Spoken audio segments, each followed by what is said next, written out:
Hi friends, welcome back to my YouTube channel Radha Yukti cooking and blogs. ಇವತ್ತು ಬೇಸಿಗೆಗೆ ಹೇಳಿ ಮಾಡಿಸಿರುವ ರೆಸಿಪಿನ ಮಾಡ್ಕೊಳ್ಳೋಣ ಫ್ರೆಂಡ್ಸ್. ತುಂಬ ತಂಪಾಗಿರೋದು ಹೆಸರುಬೇಳೆ ಪಾಯಸನ ಮಾಡ್ಕೊಳ್ಳೋಣ. ಇವತ್ತು ಸ್ಪೆಷಲ್ ರೆಸಿಪಿ ಅಂತ ಹೇಳ್ಬೋದು. ಅದಕ್ಕೆ ಏನೇನು ಇಂಗ್ರೀಡಿಯೆಂಟ್ಸ್ ಬೇಕು ಅಂತ ನೋಡೋಣ ಬನ್ನಿ. ನಾನು ರೋಸ್ಟ್ ಆಗಿರೋದು 1 ಕಪ್ಪು ಶಾವಿಗೆನ ತೊಗೊಂಡಿದ್ದೀನಿ, ಕಾಯಿ ತುರಿ, ಕಾಯಿಸಿಟ್ಕೊಂಡಿರೋಂಥ ಹಾಲು, ಬೆಲ್ಲ, ಏಲಕ್ಕಿ, ತುಪ್ಪ, ದ್ರಾಕ್ಷಿ ಗೋಡಂಬಿ, ಹೆಸರುಬೇಳೆ. ಈಗ ಮೊದಲು ಮಿಕ್ಸಿ ಜಾರ್ಗೆ ಕಾಯಿ ತುರಿನೂ ಏಲಕ್ಕಿನ ಸೇರಿಸ್ಕೊಂಡು ರುಬ್ಬಿಟ್ಕೊಳ್ಳೋಣ. ಈಗ ಸ್ಟವ್ ಮೇಲೆ ಬಾಣಲಿನ ಇಟ್ಕೊಂಡು ಹೆಸರುಬೇಳೆನ ಹುರ್ಕೊತಾ ಇದ್ದೀನಿ.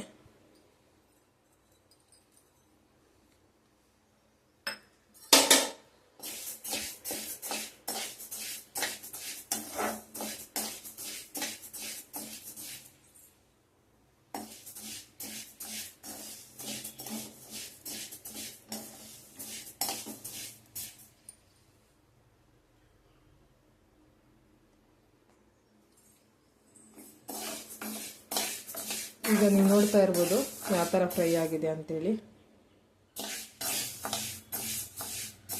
ಘಮ ಬರೋವರೆಗೂ ಚೆನ್ನಾಗಿ ಸಣ್ಣುರಿಯಲ್ಲಿ ಹುರ್ಕೋಬೇಕು ಹೆಸರುಬೇಳೆನ.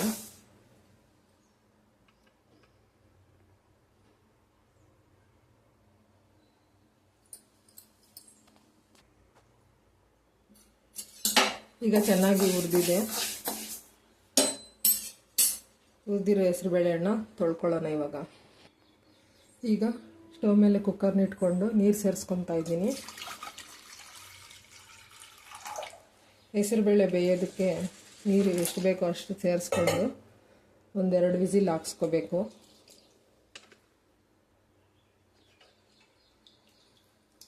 ಈಗ ತೊಳೆದು ಹೆಸರುಬೇಳೆನ ಸೇರಿಸ್ಕೊತಾ ಇದ್ದೀನಿ.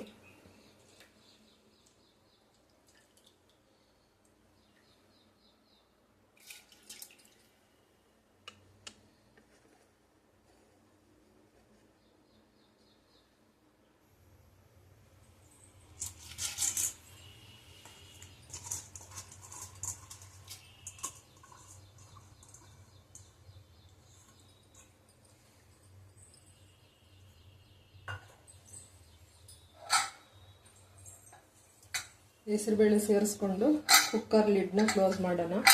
ಕ್ಲೋಸ್ ಮಾಡಿ 2 ವಿಸಿಲ್ ಹಾಕ್ಸ್ಕೊಳ್ಳೋಣ. ಈಗ ಪಕ್ಕದಲ್ಲಿ ಬೆಲ್ಲ ಇಟ್ಕೊಂಡು ಸ್ವಲ್ಪ ನೀರು ಸೇರಿಸ್ಕೊತಾ ಇದ್ದೀನಿ. ನೀರು ಸೇರಿಸ್ಕೊಂಡು ಅದರಲ್ಲಿ ಗಲೀಜು ಏನಾದರೂ ಇದ್ದರೂ ಸೋಸ್ಕೋಬೋದು.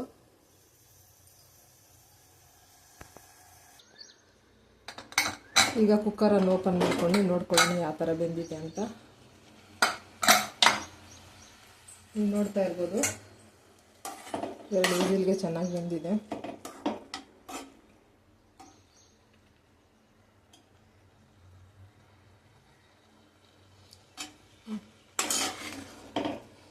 ಮತ್ತೆ ಸ್ಟವ್ ಹಚ್ಕೊಂಡು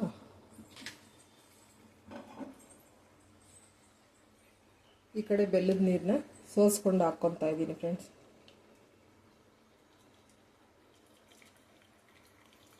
ನಿಮ್ಗೆ ಶುಗರ್ ಬೇಕಂದ್ರೂ ಆ್ಯಡ್ ಮಾಡ್ಕೋಬೋದು.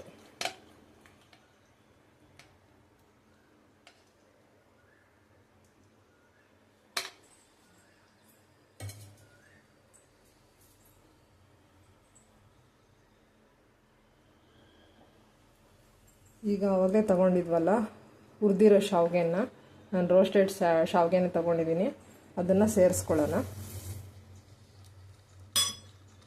ಸೇರಿಸ್ಕೊಂಡು ಒಂದು 5 ನಿಮಿಷ ಬೇಯಿಸ್ಕೊಳ್ಳೋಣ.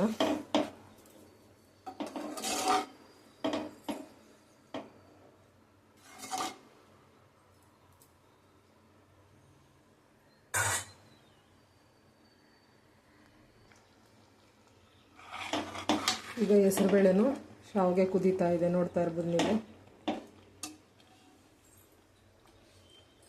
ಈಗ ಆವಾಗಲೇ ರುಬ್ಕೊಂಡಿರೋ ಅಂಥ ತೆಂಗಿನ ತುರಿ ಮತ್ತು ಏಲಕ್ಕಿ ಪೇಸ್ಟ್ನ ಹಾಕ್ತಾಯಿದ್ದೀನಿ.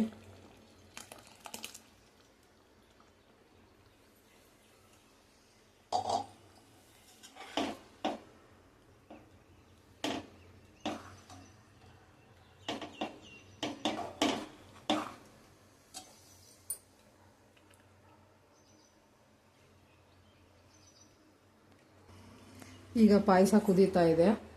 ಅಷ್ಟೊತ್ತಿಗೆ ನಾವು ಪಕ್ಕದಲ್ಲಿ ಬಾಣಲಿನ ಇಟ್ಕೊಂಡು 1 ಟೀ ಸ್ಪೂನು ತುಪ್ಪ ಸೇರಿಸ್ಕೊಂಡು ದ್ರಾಕ್ಷಿ ಗೋಡಂಬಿ ಹುಡ್ಕೊಳ್ಳೋಣ.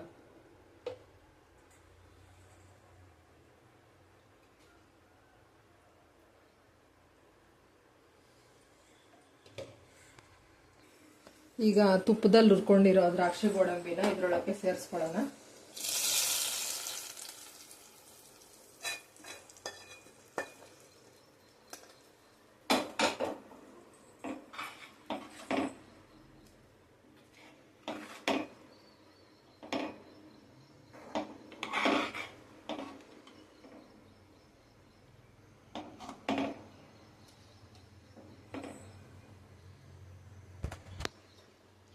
ಈಗ ಶಾವಿಗೆ ಎಲ್ಲ ಬೆಂದಿದೆ.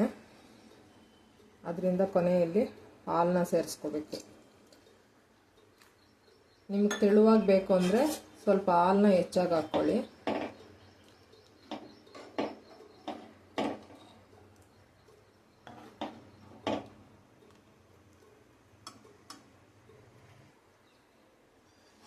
ಈಗ ಬಿಸಿ ಬಿಸಿಯಾದ ಹೆಸರುಬೇಳೆ ಪಾಯಸ ರೆಡಿ ಆಯಿತು.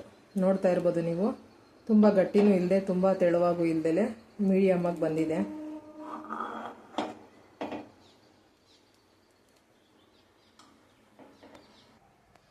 ಈಗ ಪಾಯಸ ರೆಡಿಯಾಗಿದೆ ಫ್ರೆಂಡ್ಸ್. ನೋಡ್ಬೋದು ನೀವು ಯಾವ ಥರ ಕಾಣಿಸ್ತಾ ಇದೆ ಅಂತ. ತುಂಬ ರುಚಿಯಾಗಿರುತ್ತೆ. ಬೇಸಿಗೆಗೆ ತುಂಬ ತಂಪಾಗಿರುತ್ತೆ. ಹೆಲ್ತಿ ಫುಡ್ ಅಂತಲೇ ಹೇಳ್ಬೋದು. ಈ ಹೆಲ್ತಿ ರೆಸಿಪಿನ ನೀವು ಕೂಡ ಟ್ರೈ ಮಾಡಿ ಹೇಗೆ ಬಂದಿದೆ ಅಂತ ಕಮೆಂಟಲ್ಲಿ ಹೇಳಿ. ನಿಮಗೆ ಈ ವಿಡಿಯೋ ಇಷ್ಟ ಆಗಿದರೆ ಲೈಕ್ ಮಾಡಿ, ಶೇರ್ ಮಾಡಿ ನಿಮ್ಮ ಫ್ರೆಂಡ್ಸ್ಗೂ ಫ್ಯಾಮಿಲಿಗೆ. ಹೊಸದಾಗಿ ಯೂಟ್ಯೂಬ್ ಚಾನಲ್ ಸ್ಟಾರ್ಟ್ ಮಾಡಿದ್ದೀವಿ ಫ್ರೆಂಡ್ಸ್. ಕಮೆಂಟ್ ಮಾಡಿ ಹೇಳಿ. ಸಬ್ಸ್ಕ್ರೈಬ್ ಮಾಡಿಕೊಂಡು ನೋಡಿ, ಸಪೋರ್ಟ್ ಮಾಡಿ friends. Thank you for watching.